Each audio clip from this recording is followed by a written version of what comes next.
Hey, welcome in. I'm Rita, and this is the story I'm telling myself. If you've ever felt like you're standing in your own way, you are not alone. Let's get into it. Hello, it is Tuesday again, and that means that we are back at the Story I'm Telling Myself podcast. And we have a very dear friend of mine, all the way from the UK, joining on the conversation today. Gary Spencer is with us. Hey, Gary. Hello there. It's great to be here again.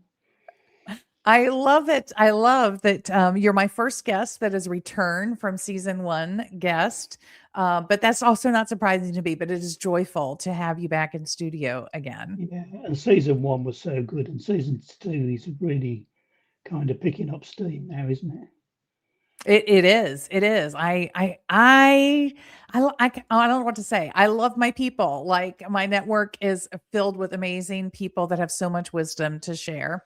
And if you caught this on your podcast channel on Thursday and you were trying to log in on Facebook, I am sorry. I don't know why Facebook and StreamYard are fighting, but they are fighting for some reason with one another. I've tried everything to make Facebook work, and it's just not happening. But the people that are returning, they know how this goes. Hey, Meryl, thanks for joining us. So good to have you with us. I know we love Leslie Flowers. She does such a wonderful job helping to get the word out there. Hey, Leslie, speaking of Good you, morning, delightful Leslie. person, you, and a shared friend of Gary and I's, Gail Kraft, in the house with us as well. If you are joining us live, please jump in the comments. Welcome, Gary. Introduce yourselves to everybody else in the comments because this show is for you and we want to make you part of the conversation. But before we get started, we're going to let Gary have a few seconds to introduce himself. Tell everybody about yourself, Gary. Well, I'm Gary Spencer, and if my voice is a little bit high at the moment, it's because I've had a camera put down my throat this morning at my hospital appointment, which was great fun because I could see everything that was going on inside. And but I'm a retired businessman, recently retired, so I've got a whole life in front of me of exciting things, and I'm wanting to kind of step into those and understand what those are going to be, what they're going to mean for me and the people around me who I love and want to spend time with. So that's me. And Gail and I have been with you, along with Sharon Summerfield, through a lot of that journey. We've sort of watched you step back a little at a Yeah. time to into retirement from that lovely business that you built with your sons that they are now running. And Gary would love to connect with listeners over on LinkedIn. I'll pop up. He's Gary Spencer 492-37021. Which is hard. So come to the show notes and the link will be there. Come over to the podcast platform into the show notes. And then Gary will also be out on LinkedIn. So if you're listening right now on LinkedIn, he'll be out in the comments responding to you. And that'll be an easy way for you to connect there as well.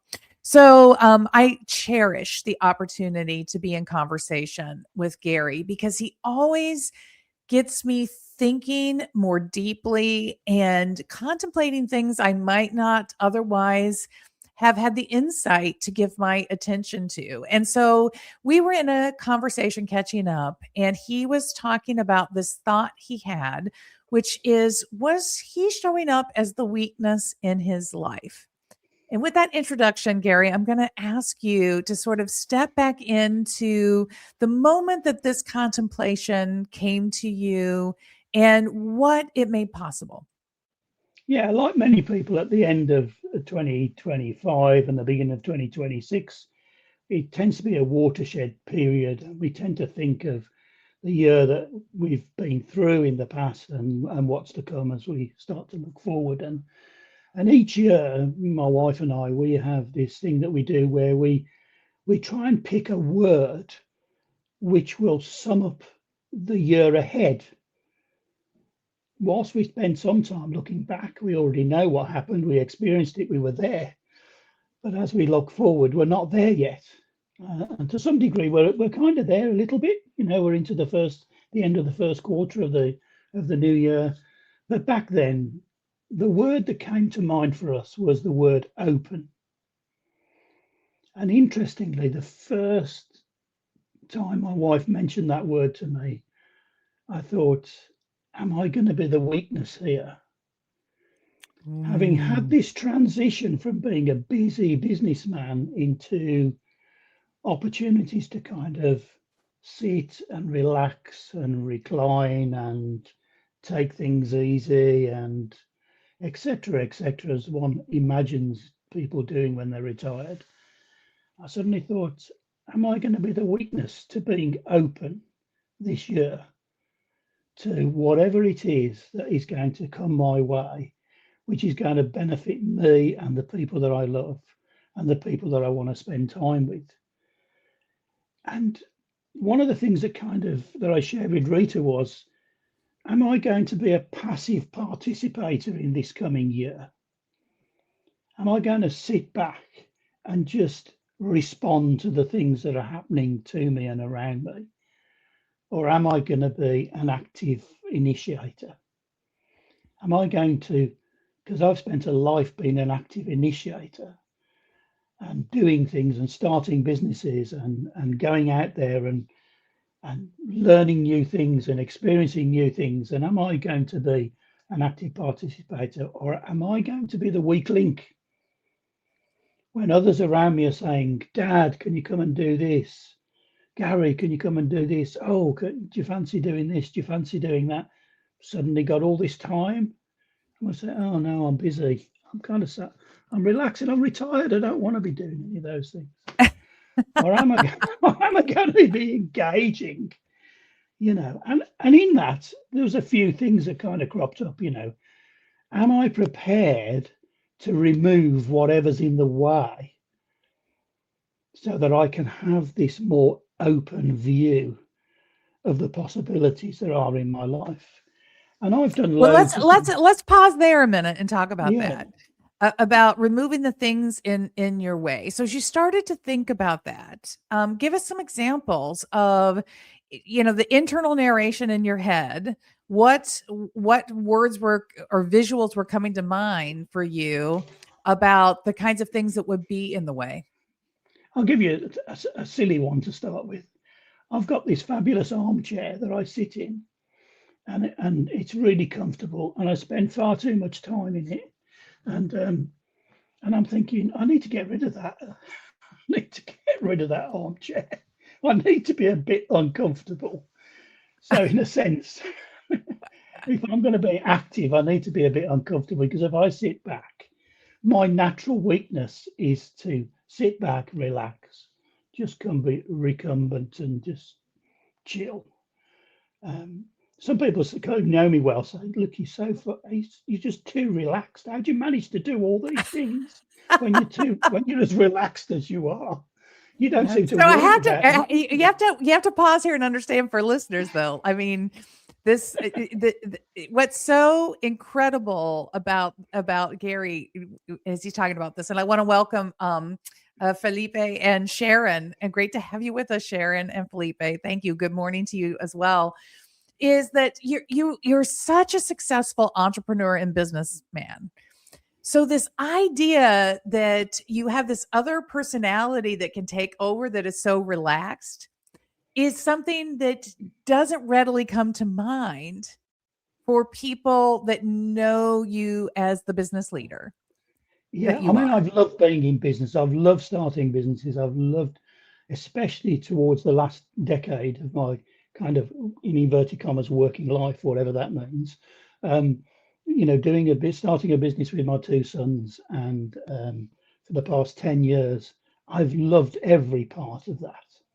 And but I have the other side of me, if you like, the tail to the heads of the coin, which, if I have the choice, I want it to land on tails, and I want to sit in my chair and take things easy and just relax. And we are also of the generation that we were told you work hard your whole life to have this space and time, right? Where you sit back and you don't, you don't have all of those commitments. Lisa, great to have you with us again. Thanks for coming coming back.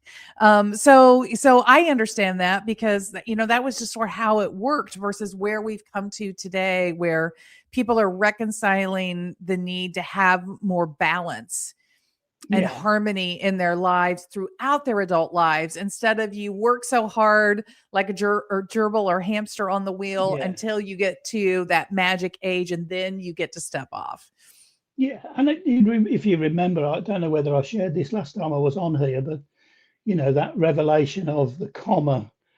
I was reading something which started with the word behold, and immediately afterwards was this comma, and behold has got these two parts of it, be and hold, and it was be just means to turn up whole, to turn up exactly how you are, with all your faults and all your strengths and all your weaknesses and all the opportunities that you may have had or that you didn't participate in, or ones you think you're going to have, and possibly even all the threats over your life, whatever that shape they may be, but to turn up whole and just pause for a moment, and pause in that comma. And that revelation of that pause was, I suddenly realized that the relaxed part of my nature, the recumbent part of my nature, was actually a strength. But it's a strength that I needed to be wisely wielded, because we can have people who are strong-willed, dogmatic, and it can move into areas where we're not willing to change. We're not willing to get out the chair, in effect. Yes. Well, I want to add Gail's comment in here. I've gotten the impression that Gary's always approached life from a relaxed perspective. I agree, Gail. I mean, he's been a very active businessman, but has this non-panic, non-stressed, really sage wisdom kind of way of approaching life. So when we first got into this conversation, and you said that the word was openness, and then you said weakness, I thought, in what way would openness ever be a weakness for Gary? I mean, there was this interesting dichotomy of thought there of like, I can't imagine Gary ever being anything but open. I've never experienced you as being anything but open. But in your mind, you were kind of visualizing this in a different way, because it wasn't just about you. It was about your relationship with your spouse. And your shared, it wasn't just your personal vision, it was your shared vision of this. And this year, of course, previously I would step into a room and there'd be a door, and I'd walk through that door and I'd know what the shape of the room was, because it was a business that I'd set up. And in a sense, the business was the room. So I knew where the door was. I knew how to exit. I knew what my exit plan was. This year, I'm stepping into a room and there are loads of doors. There are loads of choices. There are loads of open opportunities, and opportunities for me to open a door and do something, or remove something that's in the way of a doorway, and kind of make it happen. But kind of, one of the things about unblocking your view is that if you don't do that, if I don't do that in my retirement this year, I'm going to limit my perspective. Yes. And here, I want to broaden the context real quickly. Let me broaden this very quickly, because look, listener, you may not be Gary's age and you may not be ready to retire yet, but the world is going through so much change right now.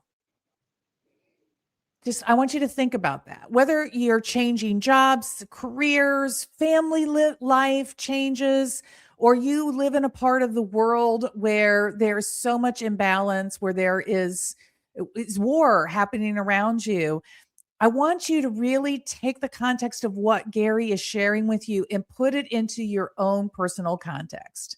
Are you doing that pause that he is talking about? Are you really pausing to recognize in yourself, I'm stepping into a space with a lot of unknowns, and am I feeling fear and anxiety, or am I staying open? And what does it mean to be open? And maybe how you've defined yourself in the past is not how you need to define yourself in the future. But if you don't go on this journey that Gary is on with him, you might miss the opportunity to see things that you would otherwise not see. So please, every time he's talking about retirement, feel free to put in your personal context, because so many of us in the world are in this moment of unknowing. Yeah, I was listening to a friend of mine the other day, and he was sharing about the struggle between his head and his heart. His head's telling him one thing, his heart's telling him another.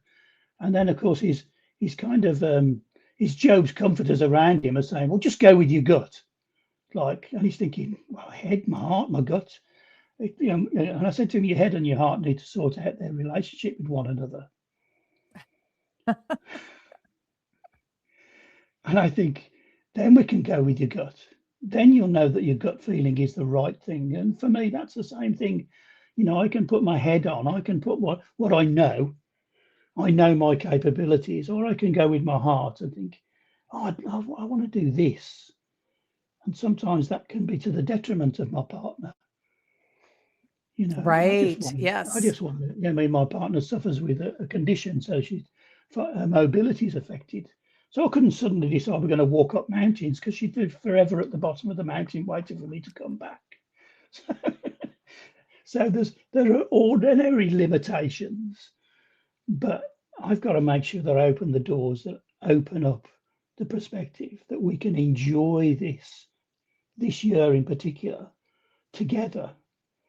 And it has a purpose. And in a sense, the struggle that my friend was talking about with his head and his heart, both his head and his heart need to enjoy the decision that his gut makes.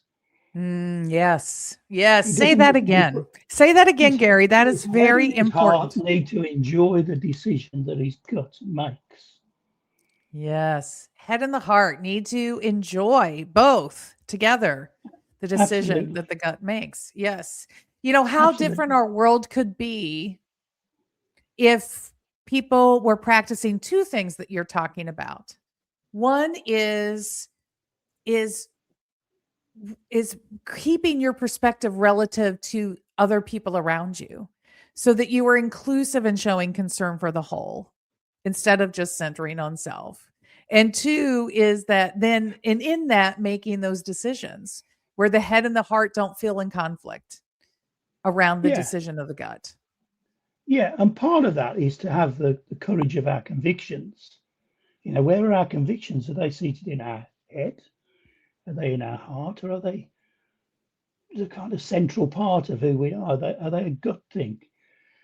Generally, we know what's the difference between right and wrong. And that's a kind of gut thing. Yes, it has some knowledge, but it kind of passes that kind of test. And that kind of the strength of our character, is my character going to be strengthened by the choices that I make in this environment where I can go through many doors?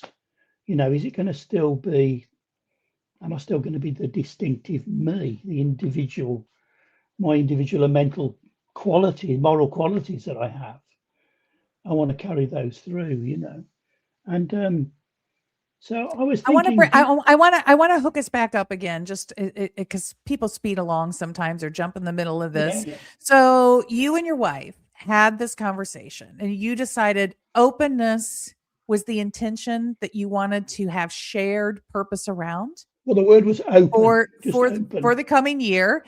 And you Yeah, immediately had this thought of like, man, I might be the weak link here, like and started contemplating, what does openness mean to me? And one of the thoughts you had is like, okay, there's some stuff that maybe I need to get rid of that could get in the way. And you gave us the example of the chair. What else came up for you as you were contemplating this idea of why might you be the weak link here? well, if we take the SWOT analysis as a kind of framework, strengths, weaknesses, opportunities, threats. And if I write those words there, write the word SWOT down and do a kind of acrostic and, strengths, weaknesses, opportunities, threats. And then the next line, I put me, me, me, me.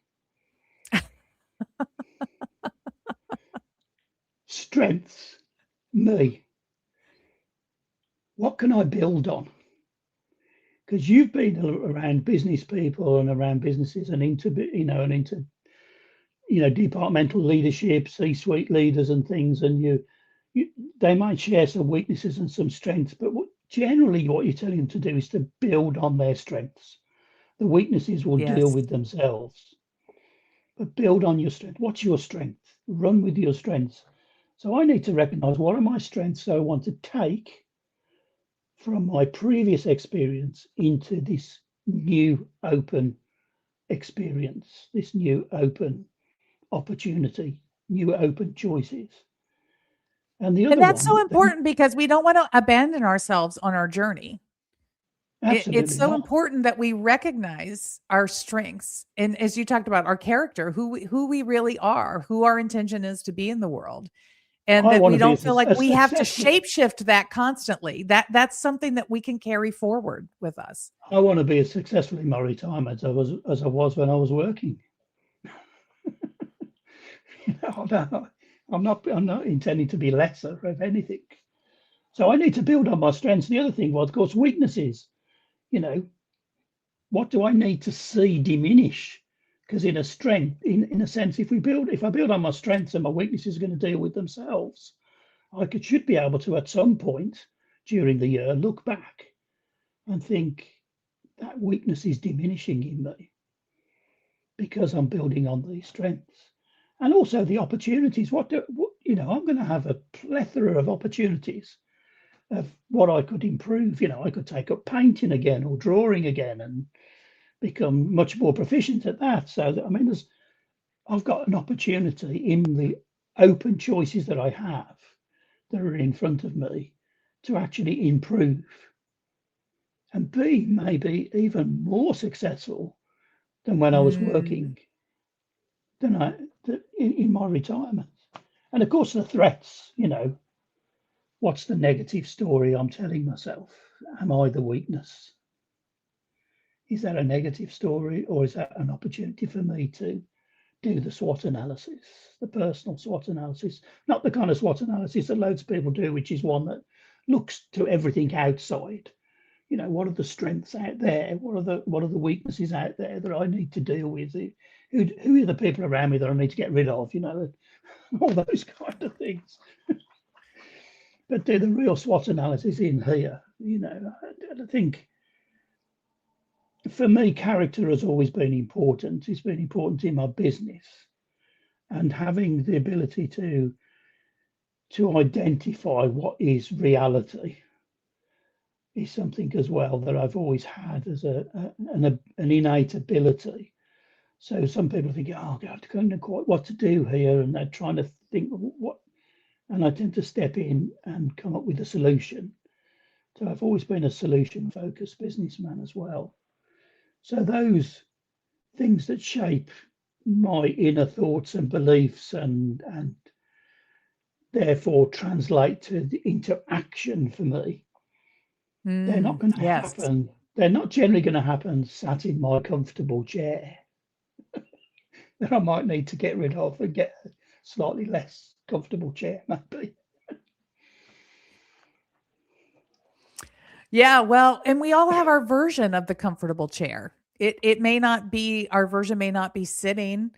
Our comfortable chair might be The familiar. wanting to live in a certain area of the world and not being open to pursuing opportunities beyond that, or it might be a story that we tell ourselves.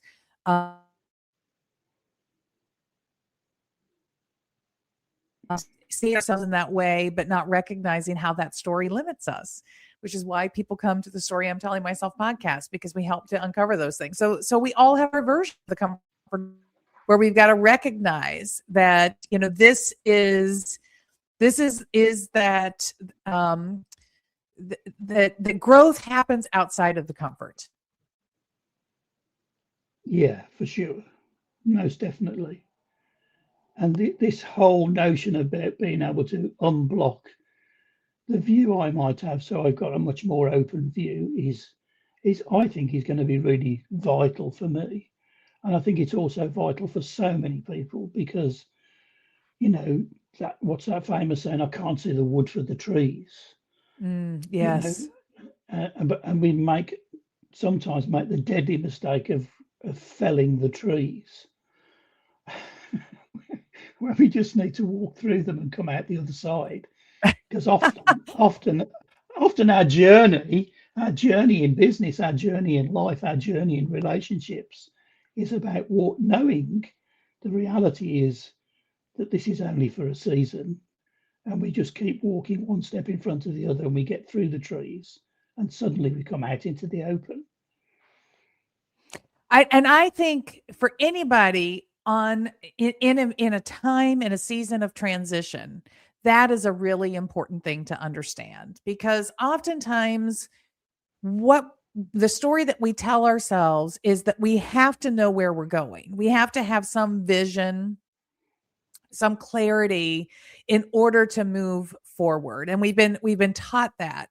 But the truth is that in transition, there are blind spots. There are times when you have to move forward without that clarity of vision. And that's where having intention and knowing your character and having those guideposts to take you along, that let those things be your beacon of light through the forest until you emerge and you can see the bigger picture and begin to understand. But this idea that in any transition, you have to know what you're going to, I feel like that is a false pretense. Yeah, I mean, it was fairly funny because my wife the other day, I walked into the garage where we're living at the moment, and for some reason, we've moved about 4 times over the past 12 months.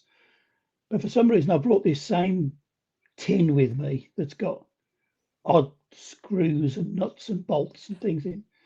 And I've kept them. You know, we bought a piece of furniture and we put it all together, and for some reason, we always end up with 2 or 3 screws or nuts and think, where are they supposed to fit? I should have read the instructions. Often we don't bother. We just put the thing together. But we end up with loads and loads of nuts and bolts and things. And my wife goes, well, you've got the day free today. You can empty that box. And I open the lid and I start fiddling around with these screws and nuts and bolts. And I'm thinking, do I want to get rid of this? Do I want to get rid of that? And I put the lid back on and put it back on the shelf. And I walk out of the garage thinking, do you know what? I should really just pick up the box and throw it in the bin. It just needs clearing out. I haven't done it yet. I didn't go back in and throw it in the bin.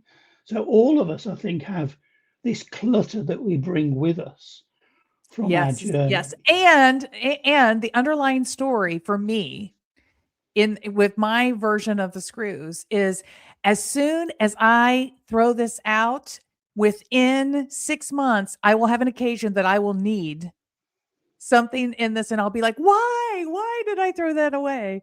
Listen, I'm part of a generation where if I needed to buy a screw, I used to have to drive and walk or go to somewhere. Now, if I need a screw, I just get on my iPhone and press a few buttons and some guy turns up in a van with the screw. I mean, I don't even have to think about it anymore. Access to stuff is so easy now compared to what it was before. I think some of it arcs back to how we used to live, where we hang on to a bit of yesterday and we need to jettison it to be able to move forward. Otherwise, it just becomes an incumbence. You know, why on earth have I brought this same box of screws from 3 houses? I have no idea. Why it is that I'm living in. It is ingrained It's ingrained in me. And the other side of that story is I can easily replace that. What you're saying, I can easily replace that in 6 months. Should I need it, I could easily replace it. Why am I, but that is the thing in my head. And I sometimes wonder if it just is not in the DNA of men to have the container, because every man that I know has the container of screws and other things. One of my father's friends said to me once, you'll know when you've moved into the next generation when you keep a stick for stirring paint. He said, Go and ask your son if he's got a stick for stirring paint, and the answer will be no. The day that he saves a stick that should go in the bin for stirring some paint that he's yet to buy is the day that he's moved to the next generation. I love that. That's that. So, there's such wisdom. There's such wisdom in get- that, and it's I so want to get rid of true. all. I don't want to save another stick. So I'm determined to get rid of the screws and the nuts and the bolts and the. I've got So to be open. we have about 5 minutes left in our time together, Gary, and I really want to give a bit of a roadmap or some guidance to our listeners, because again, what's so important about the timing of this conversation, and I'm telling you, the universe, she just takes care of me over and over and over again. But we are in some very dark and difficult times at every level of our lives, it seems like right now for so many people. And so now is that opportunity for people to pause and to set some intention. And I will share very quickly after you and I had our initial conversation about this. And I thought, you know what? I have not chosen my word for the year, which is something that I often do. And last year, the word for the year was change, because of all the change that I already knew that was coming. I was just like, okay, I can either come into this season kind of resisting the change, or I can come into this season embracing the change, just saying, okay, bring it on. This is the season of change. Let's just do it. Like we're just going to be change agile, which is what I chose to do. And it made for a very good 25. But for 26, I sat and I thought a lot about what should be my word. And I chose the word initiate. Initiate. That is my intention for 26. I will initiate. And I ended up finding a partner, pitching an opportunity to bring a program to life, an 8-week leadership program that I had been thinking about and trying to find a path to all of the end of last year. And I just had the very first session of the pilot program yesterday with my new partner. And I'm just so excited about that, but it comes from that place of intention. So no matter where you are, there's an opportunity to set intention and let it be that beacon of light as you travel through the forest. What guidance would you share from your experience so far and what you see ahead for those who need to feel a little less lost right now? I think one of the profound things I think I've learned is that no matter how dark things get, no matter how dark the place you feel that you are in your life, even in your community, in the world that we live in, just the tiniest light is sufficient. I remember going down into a salt mine in Romania, and in this salt mine, you could fit the entirety of St. Paul's Cathedral inside this salt mine, underground. We were a mile underground, and this Romanian guy struck this match, this tiny little stick of wood with a bit of red on the end of it. He struck this match, and it lit this whole cavern. Wow. The darkness does not have the power that you think it has, either over you as an individual, over you as your community, your family, the world that we live in, the darkness that we have around us, wars and famine and goodness, all the negative things you can think of. It doesn't have the power to diminish the very light that's within you as an individual and within me as an individual. And that can be demonstrated by what we say and what we do. And, you've only got to have someone just simply put their hand on your shoulder and you grow. The light grows within you, no matter how dark it is, no matter how desperate you feel. So I think, if I'm going to been leaving a thought with someone out of all the things we've spoken about head and heart and gut and SWOT analyses and all the rest of it, it would be just realize how powerful your light is. You are not the Just weakest. You are not the switch weakness it in on. your life because your Absolutely. light I is am not incredibly the powerful. weakness. I am not the weakness. I've only got to step from behind the tree and I'll be able to see everything that I need to see.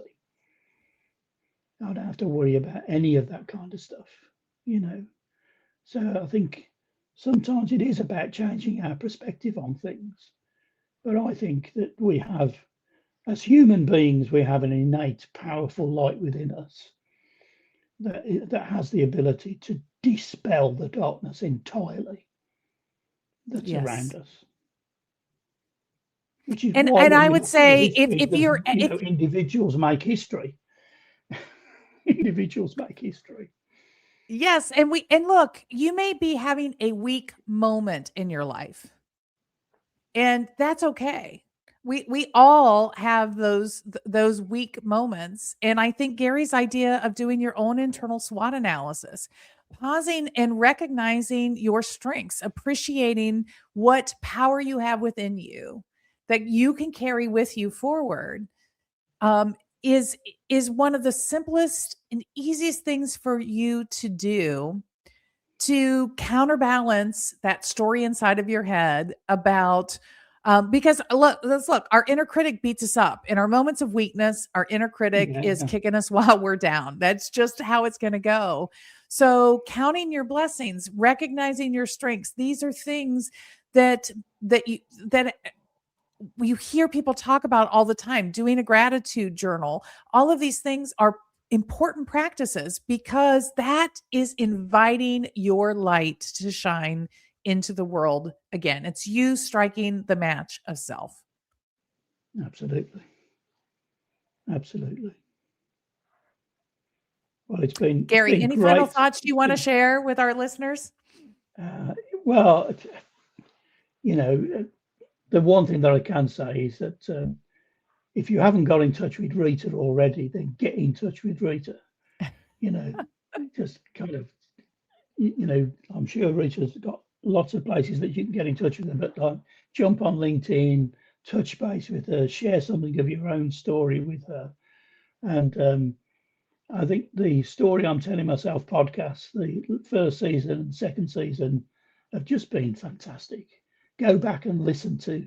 There are so many fabulous guests that have brought so much Yes. wisdom and insight and yeah, just stories to celebrate life. They've just been fantastic.